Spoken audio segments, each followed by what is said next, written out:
This is your Eagle update for July 2021. Kirkwood recently got a visit from a very special guest. U.S. Secretary of Labor Marty Walsh stopped by main campus to tour Jones Hall, home of Kirkwood's Industrial Technologies programs.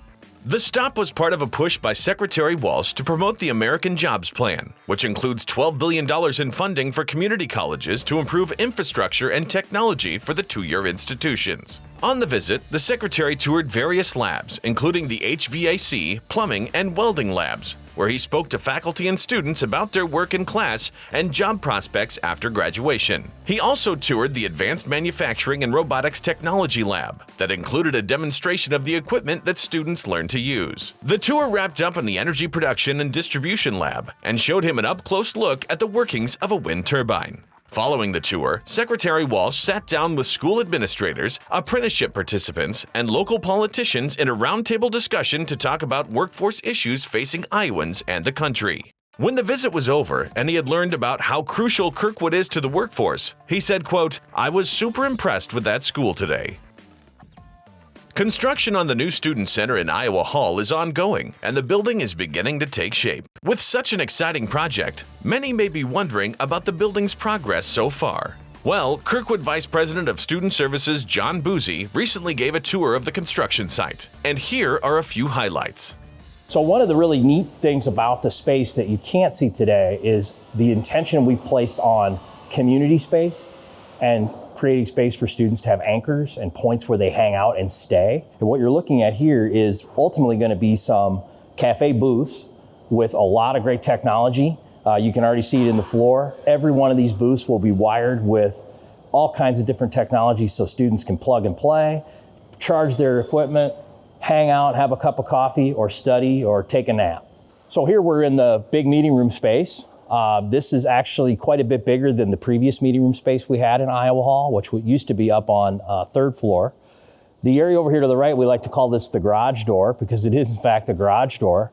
And one of the sort of things we wanted to make sure we were able to accommodate in this building is the ability to bring in equipment. We operate a lot of great career and tech programs at Kirkwood.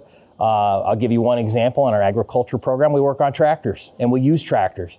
And we like the idea of having the opportunity to bring a tractor into the building so that students, parents, visitors, and others can see some of the great work and outstanding opportunities that are presented.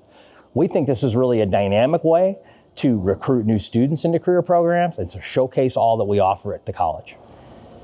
So we're standing in an area that's going to become the main kind of hub of the building in terms of helping students find their way. This will be our main information point where we'll staff this anytime the building is open. One of the challenges we have at Kirkwood with this area of the campus is a number of buildings connect together, but they don't connect in straight angles. This location allows us to connect all those different points into one focal point location, which we think will really help with navigation and communication. We have new spaces for multicultural students, students of color, for our LGBTQ student population and their allies. And then we've now connected that with international programs. We now call Global Learning, our English language programs, veteran services. All of these neat things that celebrate the great diversity at Kirkwood are now located in the same space because we believe the adjacency of those spaces is what will help create the dynamic interaction between diverse peers. At the same time, distinct spaces for the student populations enable students of like affinity to gather together and find common support amongst one another. So now we're standing in the main cafe area, now on first floor. You'll notice one big thing is the skylight that directly above. We definitely wanted to have a lot of natural light in this space to create opportunities just for enjoying the weather. All of this will be windowed to the north, opening up those views. There's also going to be a great fireplace, a grand fireplace over here, and then the cafeteria area back here, which has all been redesigned. It is much more efficient and effective way for food prep, all the way down to how students get their food, to the different food choices that we're going to offer students in the future. We're on third floor, directly above the stairs now, where the primary service, student services are located in the building. This will be the quietest space in the building.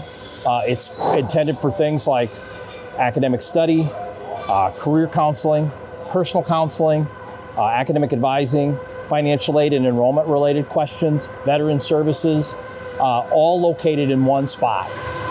I don't know about you, but if I was going to take a nap, this is the place I'd probably do it at Kirkwood. We have intent to do a lot of really soft seating on third floor, quieter space.